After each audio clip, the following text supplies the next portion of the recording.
All right. Rob's getting a snack. Yeah, it's snack time on Freehands Friday. Number 68. Today is Friday. Thank goodness. What is it? Friday, January 8th. My name's Gene, and I'm joined by Boaz out in Israel. By Rob. Hello. He's like traipsing through the Minotaur maze there. That's it. Or maybe you are the Minotaur. I am. And Kevin, up in Canada. All right. And the cat. Yeah, good to see you. So we're going to talk about reverb today, and really reverb for the Chapman Stick, I suppose, in particular. So the idea here being that, right, well, we've got basically two different instruments, and how do we deal with this? There's so many different ways to go about getting or finding the right kind of setup. So it's like in the setup, right? So there's 177 different reverb pedals out there. Everyone's raving about the Big Sky now, and chances are, you know, they're all right. I have Big Sky, and I really like it. It's awesome. It is great. So tell me, you have one of the Big Skies, Kev, or you've used it? No, I just tried Rob's last week. I'm really jealous. It's amazing. So you have one of the Big Skies, Rob? Yeah, I do. Okay. So how long have you had that, and tell us what you think of it? I just got it. I guess when I posted it about a week ago. I love it. It's very, very easy to use. Mm-hmm. I find it very intuitive. I don't have to read a manual on how to use it all, so it sounds beautiful. Absolutely. So hey, Tomas is joining us. Hey, Tomas. Hey, Tomas. What's up, man? We're just talking about reverb. About reverb pedals and that sort of thing. So, can you hear us okay? Cool. Okay. And I think we can hear you, which is good. So we were just asking Rob about the Big Sky, or the Big Sky. So, Boaz, now you mentioned you have you use. Or actually, let me go back to Rob really quickly. So now, are you using the Big Sky on the melody side, or using it on both sides, or how are you using it? Well, that's what I'm really not sure about. I know it's got a stereo, like it's got left and right, so I've got the bass on one side and the melody on the other side. So, if anybody's using it any differently, I'd like to know. Like, what do you use the two inputs for? You know, so I just figured if I'm going to get a pedal, I should probably get a pedal with two ins and two outs.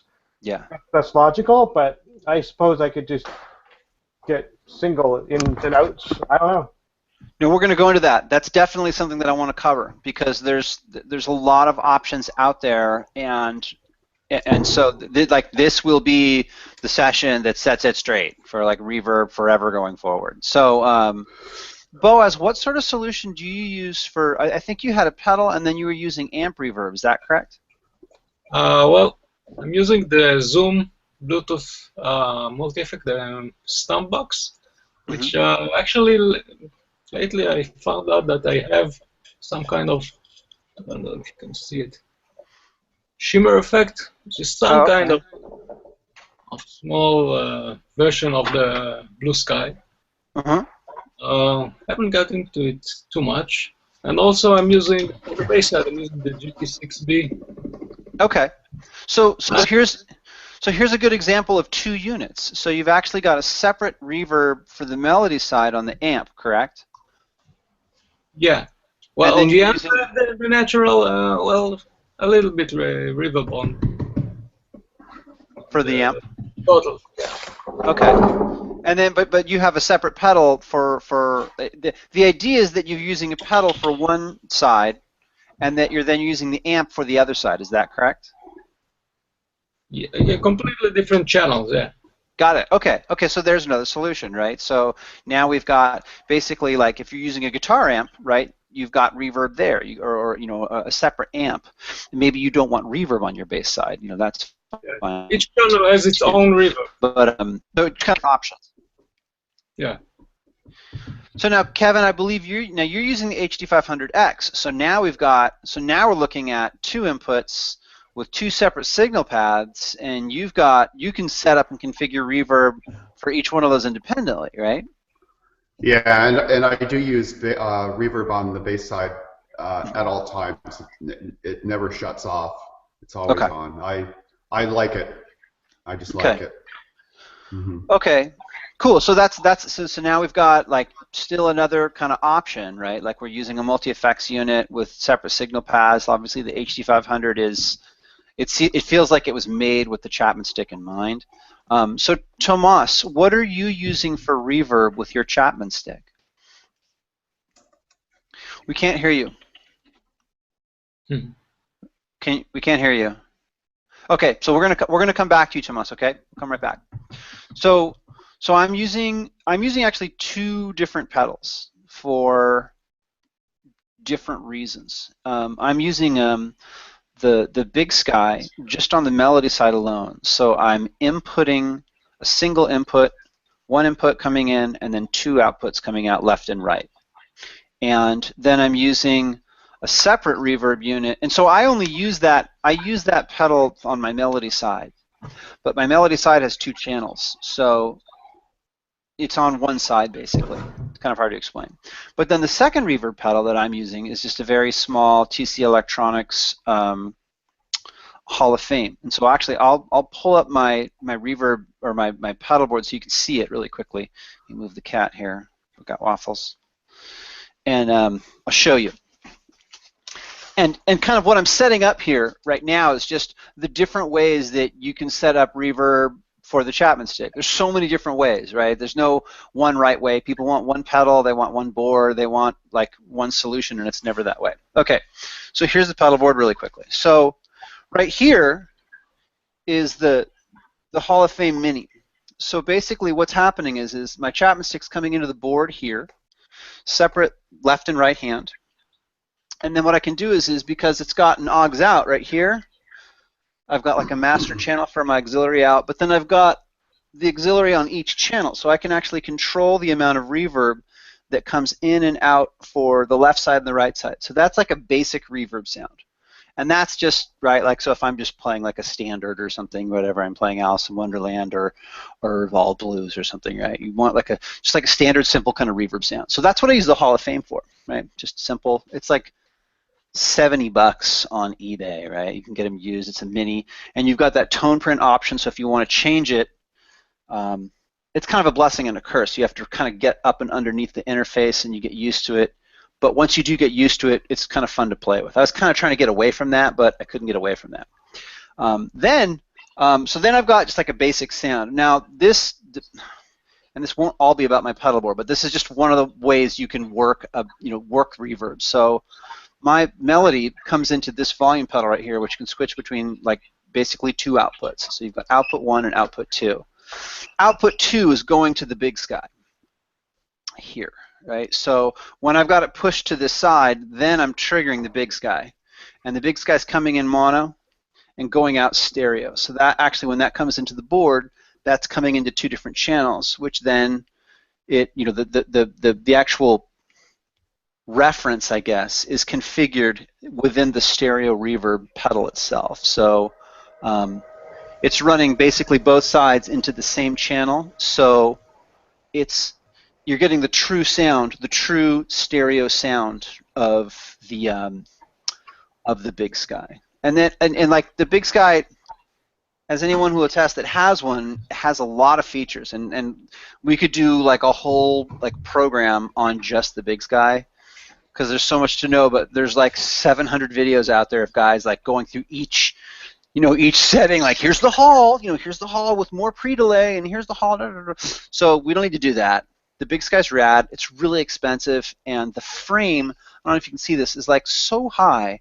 Like it's really high, which is something that kind of bugs me about the Strymon pedals, is that they're pretty high up, so you can't really like get your foot on top of them very easily. And mine's permanently on, so right, like when I don't want to hear the Big Sky, I just flip it this way and I don't hear it anyway. So here's yet another way to use a reverb pedal with the Chapman Stick. So before we go any further, if it's okay, what I'll do is I'd like to just kind of run through some definitions of what we look for in a reverb pedal, and then we'll kind of circle back through, I suppose, other people's kind of sounds and how they're configuring it and how they're using it. I looked up the definition of reverb, and I suppose what I'll do is I'll just kind of see if I can share this out right now. Just a quick, do you use a expression pedal on the Big Sky? I don't. Well, so that's here. So yeah, let's stop. Let's talk about expression pedals for a bit. So I use it like an expression pedal, but the idea is that because the pedal splits the channel, it's like, yeah, I use it exactly like, I don't use the expression pedal out, but basically I have two channels, and either one is on, or you can kind of get a blend of these different channels, right? So that's how I use it. So it's always on, it's never off, but I don't use it as an expression pedal. And the reason I don't use it as an expression pedal is that what I don't want is I don't want the delay to end as I'm moving the pedal up. Like, for instance, what parameter are you controlling with the expression pedal? Where if you're controlling the mix, right, as soon as you drop the mix, all the reverb goes away. So you've got this huge, wide, luscious, spacious sound, and what I want to do is then I want to like ride right through that, right? I don't want it to stop and then bring it down and then play normally and have no reverb. I want to be able to hit a note and impact the note and create this large space, and then I want to play over that, right? So that kind of, and we have to talk about the expression pedal, right? How that all works, but the what is it? The M440 SE is I'll put it in the chat here. The M440 SE is made by DB Instruments, and this is like kind of like the at the center of my pedal board. Like my whole sound is built around it. So that whole concept of being able to like blend in sounds is all built around like a $300 volume pedal because it can switch back between channels. And the Big Sky, like, it just happens to be, as far as I'm concerned, I think Eventide has a space pedal. Is that what it's called? Eventide has a nice one called Space. So there's another good option, stereo ins and stereo outs. But I just wanted to kind of poll the audience there and kind of see what people were using. So like reverb, by definition, what is it? It's the acoustic environment that surrounds the sound. The essential characteristics remain the same. Reverb is composed of a series of tightly spaced echoes. And so you get into things like pre-delay. So let's start with that. Pre-delay is like if you increase the pre-delay, the reverb won't start or impact the direct signal for that amount of time. I don't use pre-delay at all, really. I like it with like no pre-delay. I want to be able to hit the chord and get the impact right away. Another term that we hear a lot is the size, and that is is it a small room, is it a big room? And another term is like diffusion. So diffusion is simply like the density of the reflections bouncing off the wall. So when you think of diffusion, a great way to remember it is a very low diffusion might be just like a triangular room, right? And so there's visual ways ways of visualizing this. And so diffusion, think as you increase the diffusion as to having more sides of the walls. So like if you're increasing the diffusion by 20%, well, maybe you're in a square room now. And if you're increasing diffusion by like 30%, like you're an octagonal room. And if you've got the diffusion all the way up, imagine yourself in a room with many small walls, and that's how the reverb is diffusing. So there's kind of diffusion, at least the way I see it. And then decay. And then so decay is simply the time it takes a signal to decay to like -60 dB, which is like 1/1000th of the original sound. So the decay is what we love, that big, rich, luscious sound. Like as you turn that up, Yeah. it sounds like this big wash. And if you're a Bill Frisell fan, like I am, he cranks the delay, he cranks the decay, and so. And what I like about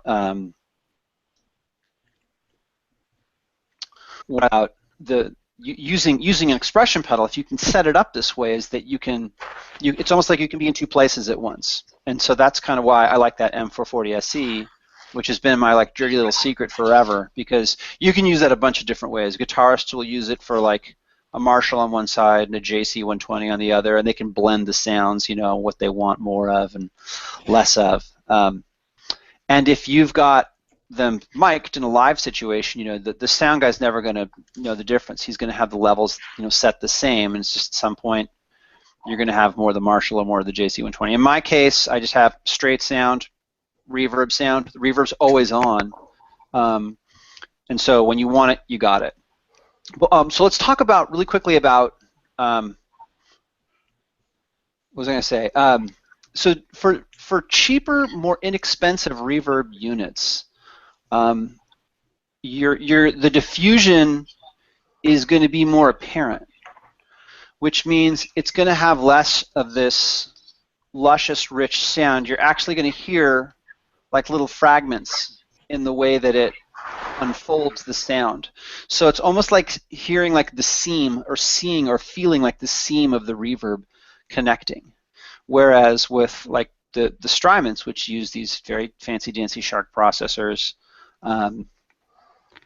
you don't hear that, right? There's more processing power, and so you get a more even sound. So that's kind of the basic difference with reverb. Now, so let's talk about inputs really quickly. So let me switch gears now and talk about inputs. If you are wanting to have, oh no, sorry, let me circle back. High pass and low pass, or low cut, high cut. One of the ways I'm able to work around getting too much reverb in the bass strings, right, is using a low pass filter. So as you start to decrease, so you have within your reverb unit, you have high pass and low pass. So as you start to roll off the highs, it will start to sound kind of dull. If you use a high pass filter, and just the room will sound more dull. As you have more definition, or you increase, or you decrease the high pass filter, which is like a double negative, you get a more brilliant sound. But with the low pass, right, if you want to have less of the low end affected, don't overcomplicate it. Use a low pass filter. So Rob, my suggestion to you, if you're using the Big Sky, you've got a single reverb unit, let's just say, and you've got both inputs coming in, but what you really want is reverb on that melody side, right? That's the side that's like singing and providing the melody, or providing the melody, right? Here's the conundrum, though, right? You've got this bass side, and you've got 2 or 3 strings that have this real low register that sound very muddy.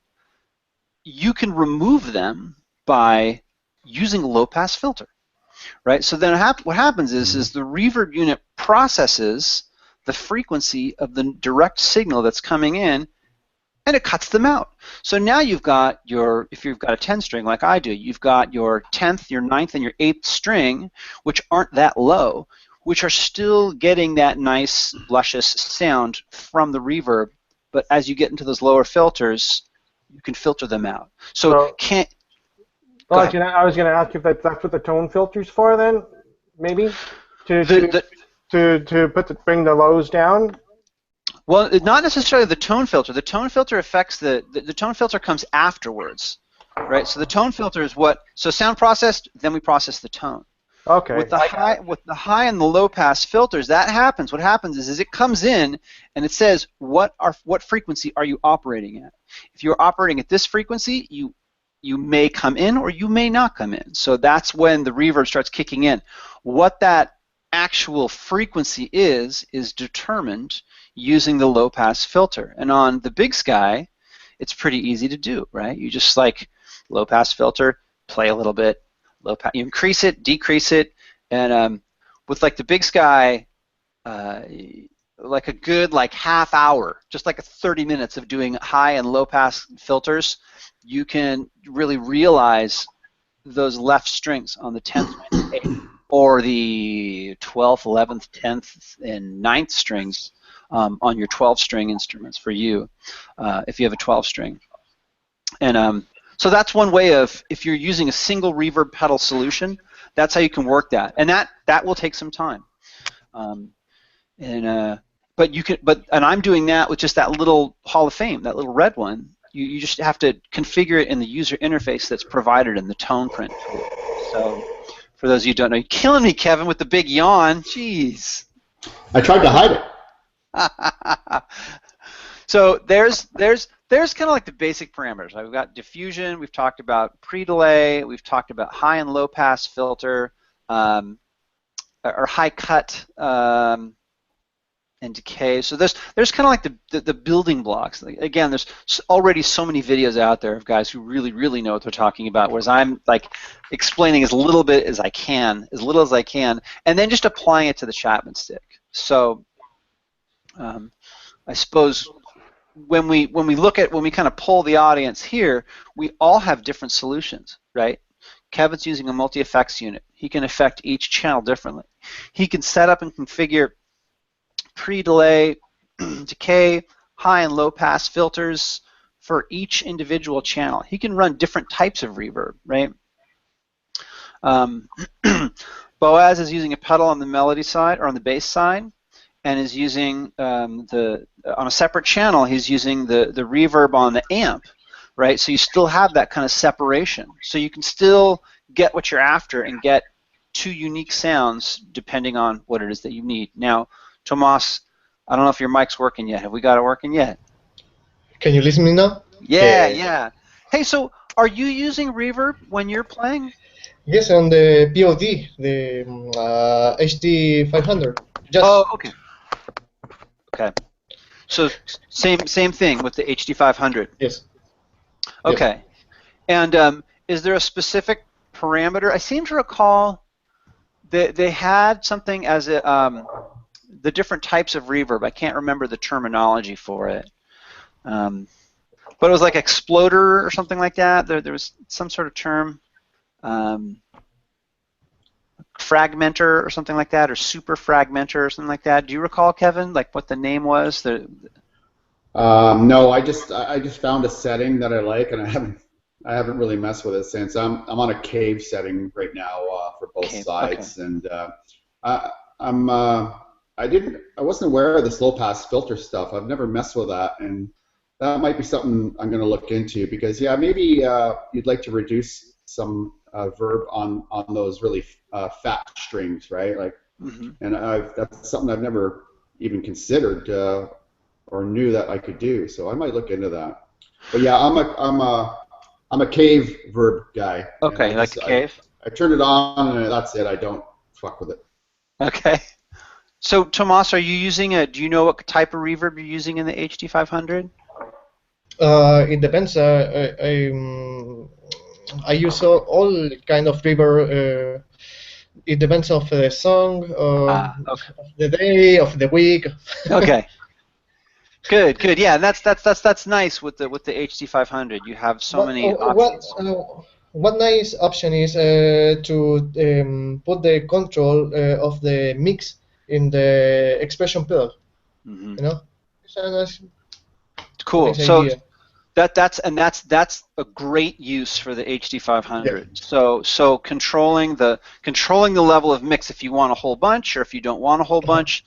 The thing is just that when you roll it off and there's none there, that's what I don't like, right? It's like so does it? Can you turn on trails for that so that when you turn it all the way off, does it keep going or does it actually stop the reverb, Tomas? Mm-hmm. Yes. Yeah, I think it does. Yeah. So when you pull it back, right? There's no reverb, so you just use that for the effect. Okay. Got it. So it's just when you pull it back all the way, then there's no reverb. And it's like you just have to make sure you leave, like. Yes. You want to have a little bit. I don't know. Okay. I didn't try this. Yeah. Okay. But the HD500 it's such a powerful pedal, which is one of the reasons I had to get rid of it, is because it was. But you can do that with volume control before the reverb, and you control the level with the expression pedal, but the volume, not the reverb. I see. So the placement of the reverb and the volume pedal. So if you're okay. You control the volume pedal. Interesting. Okay. So the idea there is that you put the reverb after the volume pedal. So volume pedal, direct sound coming in, right, just normal, and then you put the reverb here so that when you decrease the volume pedal all the way or you play a sound and you activate it, then basically that sound carries on, the reverb carries it on. Whereas if you have the reverb in front of the volume pedal, as soon as you turn the volume pedal off, there's no reverb. So there's a way of working around that, so you get those trails. Okay, HD500. Could be. It was like, I feel like it was made by stick players. It just makes such perfect sense. You just have to have like a week out of your life that you devote to making that thing go. Okay, so we kind of went through all the different solutions that people had, I suppose. So Rob, so if we're using a single pedal, right? If we're using a single pedal, some options to look at might be using the low-pass filter. Now, Kevin, I will confess, on a number of your recordings, I love hearing the reverb in the bass. I really like the sound of the reverb. I don't know if you've got fresh strings or it's just like this, just the sound that you've got through your amp when you're recording it. But I like the sound, the ringing sound of the bass in your sound. So don't roll it all off because it sounds really cool. Right? It's not a bad thing. Yeah, I like to keep those strings relatively fresh, and I use a lot of treble on the bass side to make it sound more piano-like, I guess, or like fresh bass guitar strings, right? Yeah. Oh man, it works. I love that sound. And like I like The Cure, right? Like so, like that, the picky sound, the plucky sounding bass, you know. It's like the other guitar, you know, and I always kind of like that sound. And the first thing I think of is like something off like 1,000 Years or Pornography. If you have either of those, actually, no, it's the same album. It's called Pornography, I think. Yeah. And that was one of the songs off of it, but it has that brilliant ringing sound in the bass. So reverb. Okay, so the other option that we talked about was a mixer. So if you're using a mixer, right? So Rob, you have a mixer, right? You have that little mixer. Yeah. Does that have an auxiliary channel for an external? No. Okay. No. It's got an onboard reverb unit, which I think sucks. So. Right. Yeah. You have to. I had a mixer without onboard effects, and then I had one with onboard effects, and now I have another one without it. So I would have to concur that was not what I was after. And also something that I've found that with the solution that I'm currently using, where you have a mixer and you're using an auxiliary channel for reverb as though you were doing like live sound, is that, and maybe it's just the pedal itself, is it does introduce some hiss, and so that's kind of a pisser. So what I've compensated for is using a deeper reverb sound, but using less, I suppose, less of the mix. So having the reverb lower in the mix, so they don't have as much hiss. Because I found as I turn the channel up, and maybe I have to kind of look and see how that's configured. I may have, you know, there's two levels you have to adjust. You have to adjust how much is actually the instruments letting in, and then you have to adjust kind of the master level. So that's just another way of getting reverb on both sides, but being able to control it. So in the melody, when I'm just playing straight, I put a little bit more in the melody, and maybe just a little on the bass. So I'm trying to think of what else to cover for reverb, specifically for the Chapman Stick, and that is, well, one of the things, so let me ask you, like, I suppose what I always kind of struggled with is with two separate amps, I don't have reverb in the bass sound. So it sounds like in this crowd, right, we've got two HD500 users, and then Rob, you're running both sides to the Blue Sky currently, and then Boaz, you've got an amp and a pedal solution. We don't have that problem. And maybe you don't want reverb. Does anyone like not want reverb in the bass side? Let me ask that. So like Boaz, would you ever like consider not using reverb in the bass side? I use it just a little bit. Don't really use really much of a reverb on the bass side. Just because it's there, because I have the option, but just a little bit. What effects do you use on the bass side using the Zoom? The Zoom, I use the Zoom only for the melody side. Oh, okay. So what are you using for the bass side? Sorry. For the bass side, not really. I'm using just the compressor, and well, lately I'm trying to imitate the Emmet sounds, I use a phaser. Okay. Yeah. Yeah. So I'm jumping back and forth between the natural sound and the phaser sound. Okay. Yeah, we'll have to do a whole separate program on phasers. I've rediscovered the Boss PH3, which is, I mean, it's like from the 80s or something like that. Have you ever seen these? Yeah, I The Boss love that. PH3? Yeah, man. The PH3 I in think I particular, have one in the basement. it was so unique because it had all the normal settings that you might expect. It had tap tempo functionality in a phaser, and this was like 1989, 1990. Tap tempo in a phaser. It also had a control pedal, right? So you could use it like as an expression pedal, and then also it had the number of steps. So the knob on the far right controlled the number of actual steps in the phase, whether it was 2, 4, 8, 12, and then you could adjust the phase so it only went up and then started over.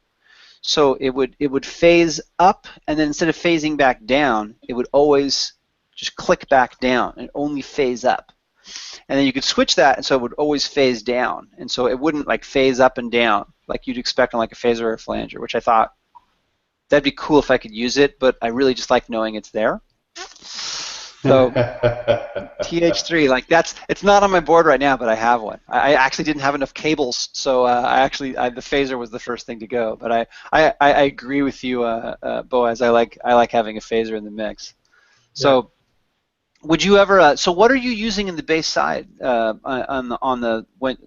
Kev, when you're doing your stuff or when you're setting up your sounds? Are you just mostly using compression and reverb? I don't use compression at all.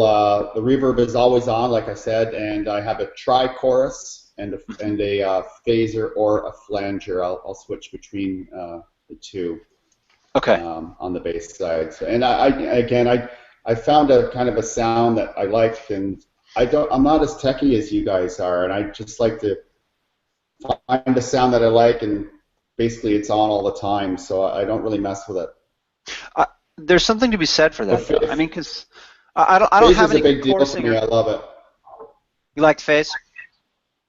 I'm a big phase guy, or flange, whatever. And like you're like I like the way you use modulation. I think it really adds a lot of dimension. I don't use any phasing or actually I don't currently use any flanging or chorusing, but when I hear it, I always like it.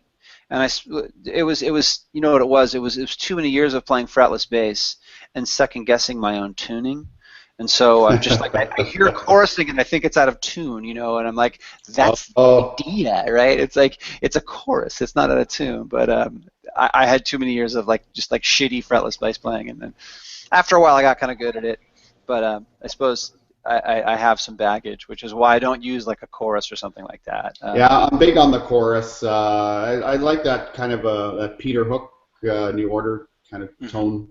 And that gives me some of that, right? He was huge on he cranked that bloody chorus all the time, right?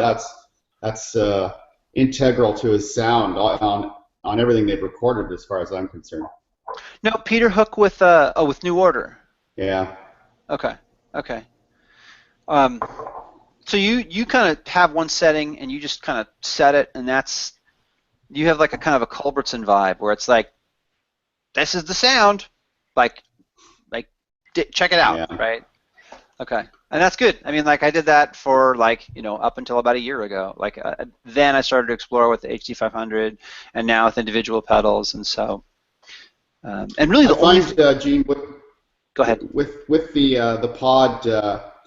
I really like stomp boxes, and I miss them because they're so easy to manipulate. With the pod, the HD, you really got to dive down in there and screw around with it a lot to change it, and I just can't be bothered. I just want to turn my shit on and play, right? So yeah. But I dig stomp boxes just because you can reach down and quickly make a change at the drop of a hat, right? I miss that. And I don't do it with this thing. Yeah, I mean that was why I had to let go. Well, what happened is that I didn't take control of it. That was my issue with the HD500 is that I didn't devote the time necessary to be like Rob Martino owns the HD500. He can get the mic set up. he actually, I don't think he uses the amp simulations. He just uses it as like effects processor, like. And I always thought, like, well, you have to use the amp simulations, right? Otherwise, you won't have an amp. But you could just turn that off, right? I had it for like 6 months, and I heard Rob talking about it actually on a Free Hands Friday. I was like, oh, I should try that. Turning off the amp. I don't use amp simulations at all on it.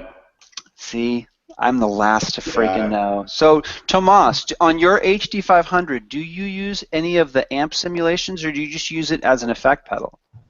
No, no, I don't use it because I like the line sound like the bass, you know. So I turn off all the simulations, just the effects process. And you make amps, right? I mean, like you're like, I don't need your Yes. amp simulation, bro. Like I make Frankie amps. Like I got that. I got that. That's cool. Okay, yeah, so like if you haven't checked People are out, crazy. yeah, if you haven't checked out Tomas's amps, you know like he's in the manufacturing business. They make Frankie amps, and they're like totally kick-ass amps. Oh, And so cool. why would he use an amp sim, right? Like never ever. So Be sacrilege. Because that's for bass guitar. The stick for me is another story, another history. It's different. I'm trying experimenting, yeah. experimenting, yes. Yeah. That. Okay, yeah. So it's different with when you're doing the bass and the Chapman Stick. And there's another dilemma, right? Like you've got two different amps, you know, like how are you going to get that ringing, fresh, crisp side of the melody side through like a 15-inch cabinet, right? Through a bass cabinet, something that's tuned for a string that's like 45 centimeters wide, right? Like or 45 millimeters wide, I guess.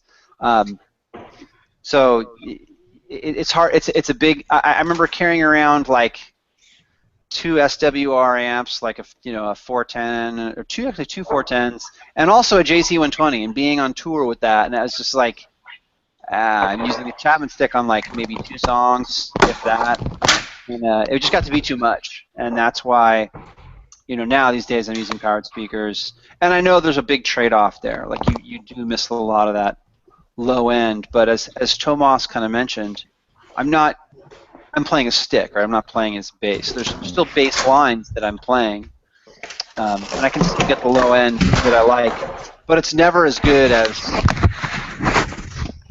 Jeez, Kev, it sounds like a bar fight going on over there. Sounds like there's a bar fight going on. Anyways, that's just that big compromise that you make with the high side and the melody side. So. I think we've covered pretty much everything that I wanted to cover on Reverb, and just kind of looking at different options that are out there.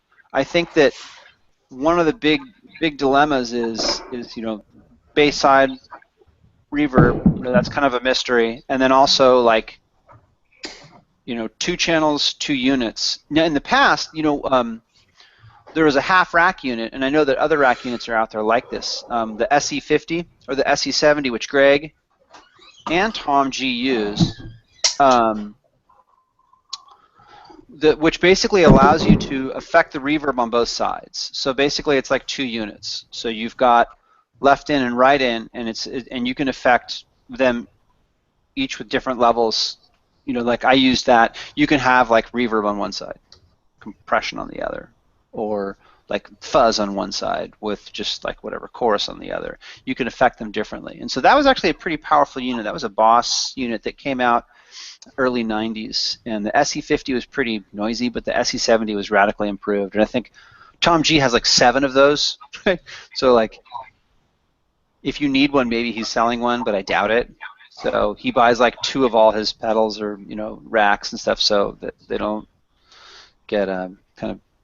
If they do decide to stop making them, he's got a couple of them. So those are half racks, and it's kind of out of scope for what we're talking about. And actually, another thing that we didn't talk about Reverb. Here's another thing: is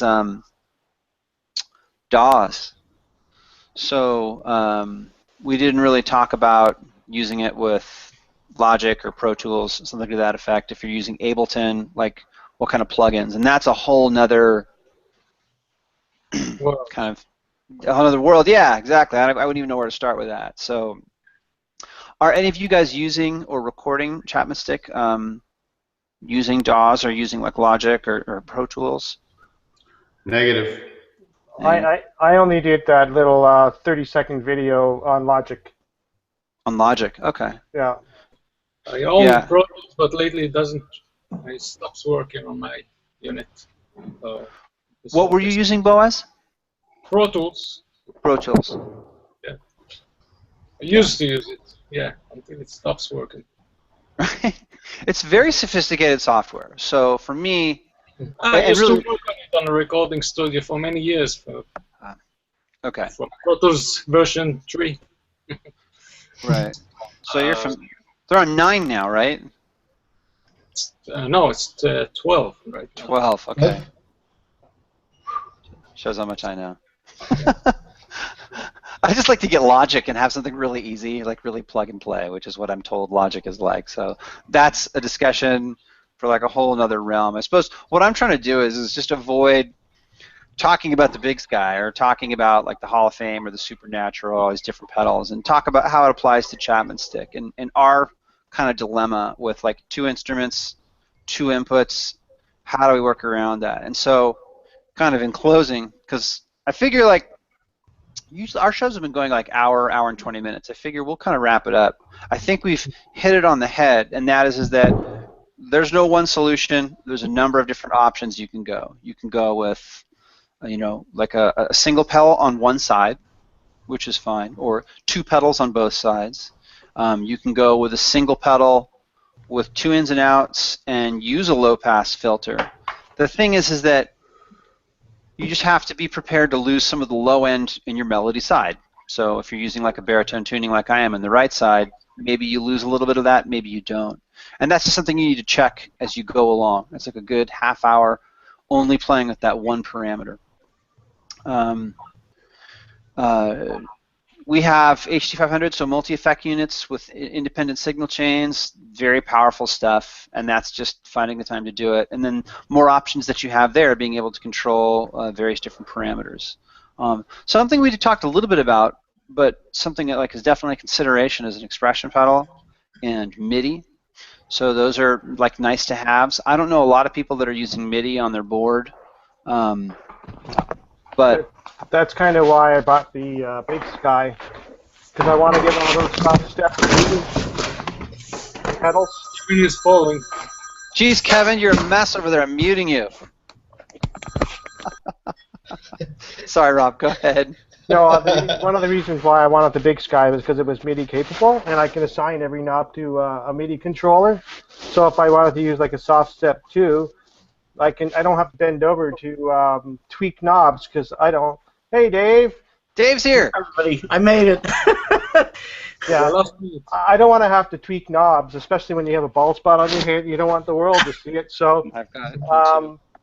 But no, I just think it's kind of a nice way to change things, right? I see. Okay. So Dave, I'm so glad you're here. Good to see you. Good to be here. Thank you, man. Good. So we've covered the gamut of reverb. We have been talking about like various different. Everyone's using like a different kind of solution here. So we've got guys using one pedal for both sides. We've got one pedal on one side, 2 pedals. We've got Tomas and Kevin are both using an HD500. What are you using for reverb? How do you deal with that? I think the solution is you got to have one of these babies. Oh my gosh! I built this years ago. What is that? That's a vocoder. Actually, I don't know if you guys can see this. I actually built the PIA reverb, spring reverb kit, just to get the ending of Machine Head, so you can hit it, Wow. So actually, my reverb's pretty simple, and Bob Culbertson, got to pay homage to Bob. He told me a long time ago all he was using was a MIDI verb, the 3rd rack unit. That's it. That's all Bob used on the melody side. He said you just need a little bit for an ambience, and I really believe that. And that was probably oh geez, back in Ann Arbor a long time ago, in a land far away. So, but the pedal I'm using, and if you saw the recent video, it's pretty versatile. It's a Line 6 Verbzilla, and I use it in conjunction with a Line 6 Echo Park. And between the two of those, you can get pretty much any ambient sound and things that you want. I like a long haul effect, but I like to shorten the wet and dry on it. Does that make sense? Yeah. So let me ask you a really quick question about that. So it's the Line 6 Verbzilla, and it's got stereo ins and stereo outs, right? I believe so. Yes. Okay. So, okay. My feeling's always been because the bass is more percussive on the stick, unless you want that coom ah, kind of sound, you want it to be pretty much immediate and very quick. So I don't use any verb on the bass side, but on the melody side, every time I play solo or even with Mike, I always put a nice touch on there. Again, I think it's song dependent sometimes, depending on the tails, because if you're doing something really fast, you don't want things to kind of mush unless you're looking for that sound. I mean, that's again, this is like giving everybody on the panel Play-Doh and saying, what, right. make something with it, You can't say that's wrong, right? Like, that's wrong. You made the Play-Doh wrong, right? That's right. Yeah. And so Tomas was saying that too. Tomas was saying it's like it all depends on the song. So when you've got the power of like the HD500, right, is its ability to deliver so many different sounds. Whereas for me, so here's something with the Big Sky. The Big Sky has 3 different pedals. So it's like, or 3 different settings. So for each like scene, I guess you could call it a scene, you can have 3 different sounds, which is nice. The thing that I don't like about the Big Sky is that it's so big, right? Like, whereas a Verbzilla, you can like snuggle it into your pedal board, and it doesn't occupy the space of what feels like 3 pedals. So that's pretty nice. And sometimes, I don't know, sometimes they have like secondary functions with the pedals. So something we didn't talk about was freeze and infinite. So have you experimented with either of those, Dave? Or yeah, my infinite. There's a couple patches on the Verbzilla where you can literally have it. It's nice. These pedals now are doing a lot more than just giving you the basic reflection sound. The Verbzilla, if you watch my video trying to do Being for the Benefit of Mr. Kite, all those carnival sounds. Thank you. All those carnival sounds came from that Verbzilla. It was a high octo. It added an extra octave, like 2 octaves above, and then created this bloom sound. And then there's even a reverse on there, which was used in there. I was using actually a delay pedal, the one you used to own, Gene, the DDL Hardwire. And I had a split going on. I don't even know what was going on. I couldn't hear. I was all at the bay of the Simon. But the other thing with reverb, I mean, for our viewers out there that are maybe eating government cheese and living out of a van, down by the river, can't afford the can't afford Big Sky. Oh my gosh, it's $450. I'm on the show. Anyhow, the other thing is you never know what you can find in bargain bins or rentals, and I just want to put a push for this because if you're just playing basic stuff, I mean, if you're doing the true ambient and you really need that Greg Howard Echo Soup Mix kind of mix out there, then yeah, some of these larger pedals. The one I liked recently was the Aurora Keeley. It kind of nailed. Or the Keeley Aurora, I'm sorry. Mm-hmm. It really nailed that Chris Isaac sound, like dead to rights. I mean, it was just fantastic. But sometimes you just need something quick, and I agree with you. The Verbzilla is a nice little compact, Winston cigarette footprint on your pedal board. Doesn't have Occupy pedal board, where we've had those pedals that carding, like eight.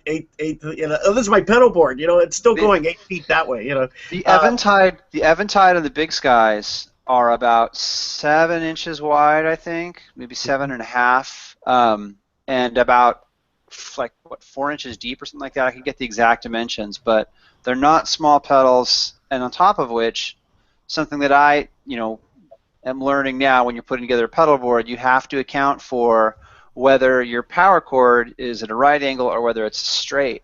And so just that's going to add an inch on to the depth of your pedal. Whereas if you're powering your board, using like pedal power or something like that, you've got cables with right angles.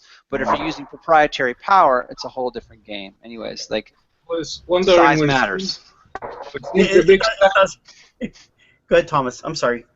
Cost a huge amount of money. At least here, it's about $700. And you can just put some effort on the display, and displays look so cheap. Oh, how do you mean? Well, I would expect for that amount of money to put some kind of big display showing you a preset. Right. Yeah. Oh, I listen. I agree, and I have some buyer's remorse with my Pigtronics Echolution Ultra 2, which is still a super bitchin' pedal, and I really like it, and has a lot of functionality, but it was really expensive, and the display is basically like a 2-character LED, so it can make like a 3 or a 0 or like a 7 or a 1, and like this was this huge improvement over the old one, and I was kind of like, $440 later, I was like, what was I thinking? And now I'm trying to dump this thing for $350 on eBay. Still a great pedal. It has everything. Like here, I'm going to show it really quickly. So, quick digression on delays.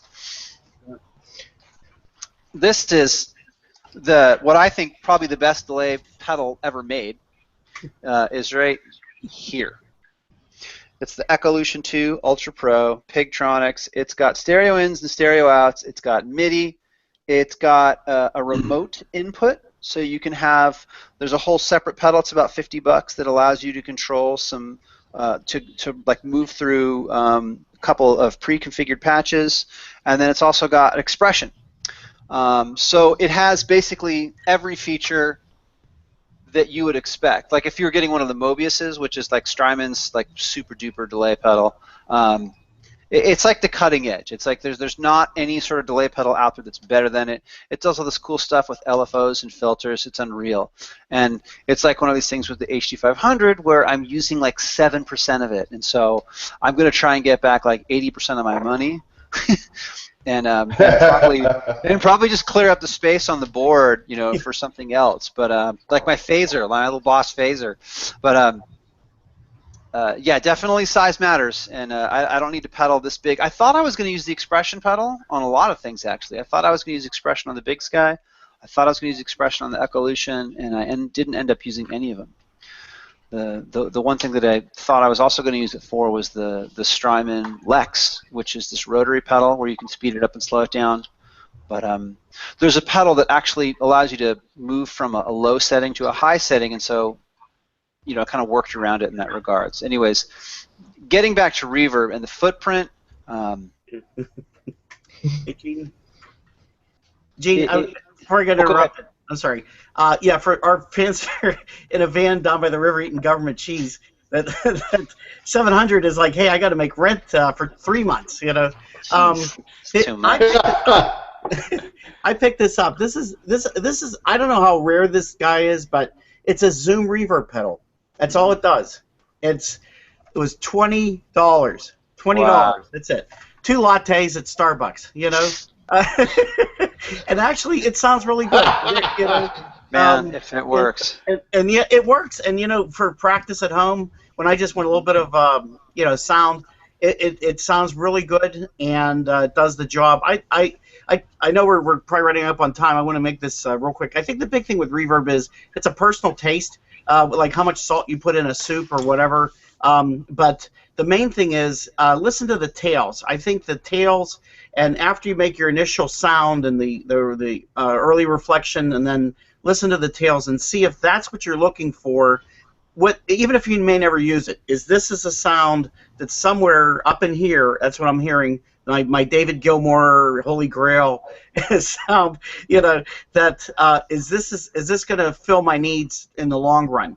Because I think that's where when I tried out a lot of different pedals, it would either came across too digital cold or it was just too mush. And the Verbzilla seemed to have a nice blend. You could also mess with the tails. You can have a mod as they change. There was a lot of versatility that I found with the pedal, and that's why it's permanently in my board with the Voodoo Pedal 2 Plus, which I think is a great power unit. Yeah, you got to have one. I have one of those as well. So thanks, Gene. Thanks everybody sorry for coming in late, but Google is stopping me as they always do. Well, I'm glad you're here because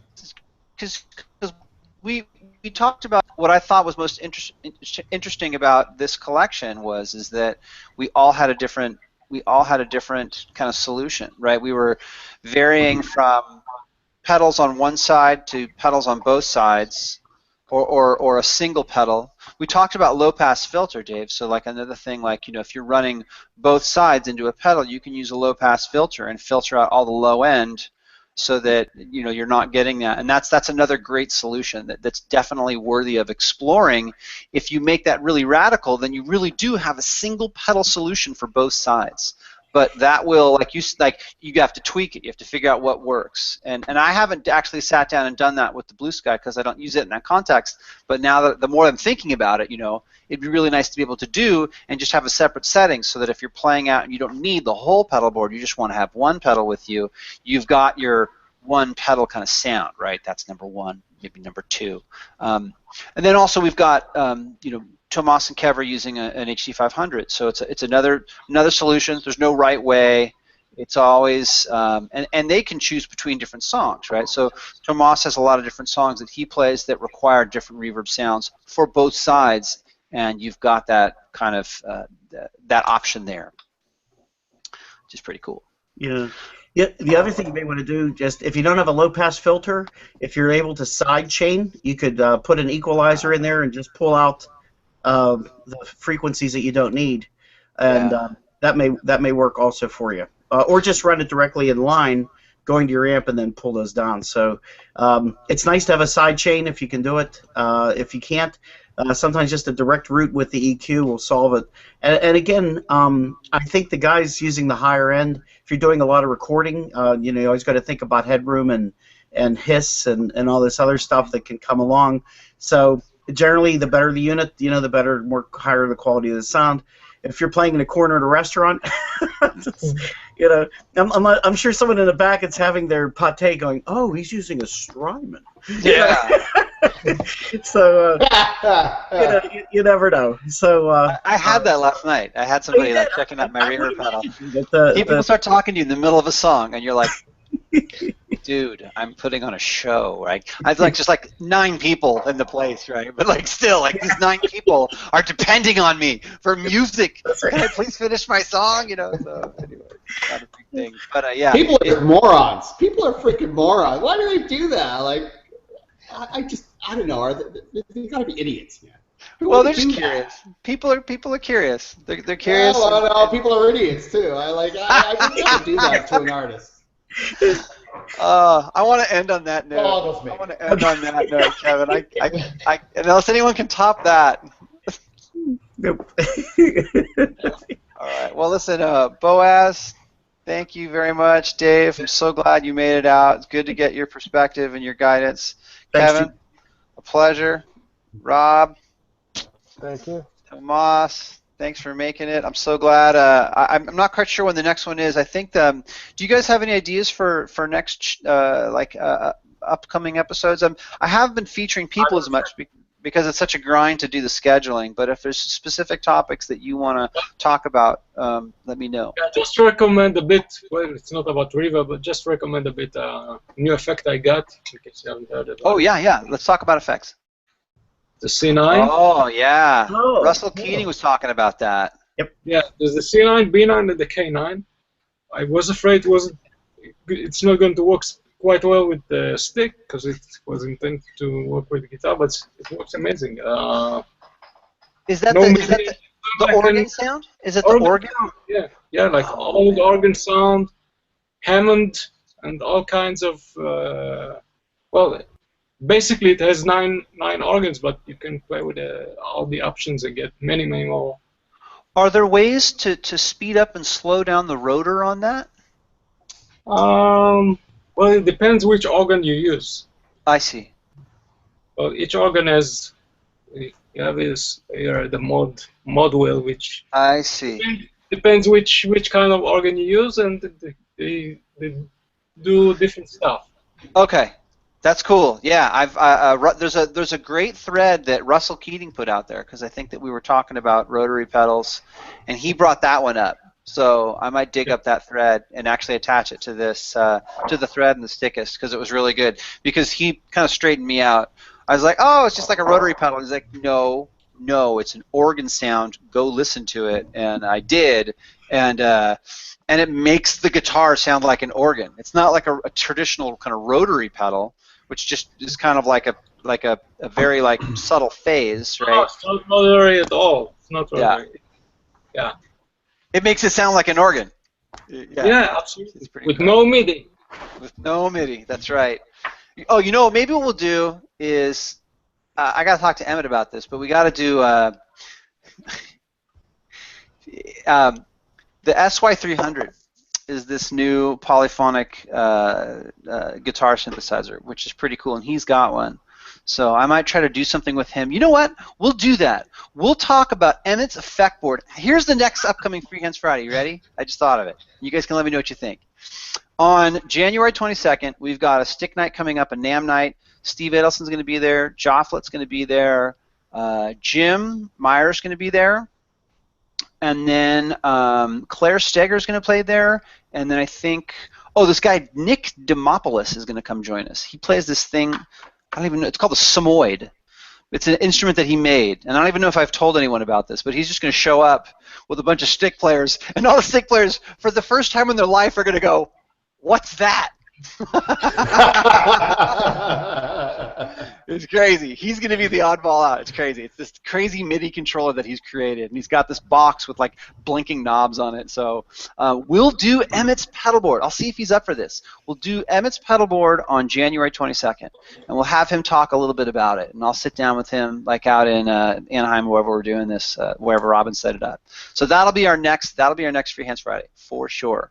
And actually, maybe we can do something on pedal boards. You know what? Let's do pedal boards. How about that? You guys want to talk about pedal boards? Pedals? Absolutely. Cool. And don't abandon the song learning sessions. Yeah.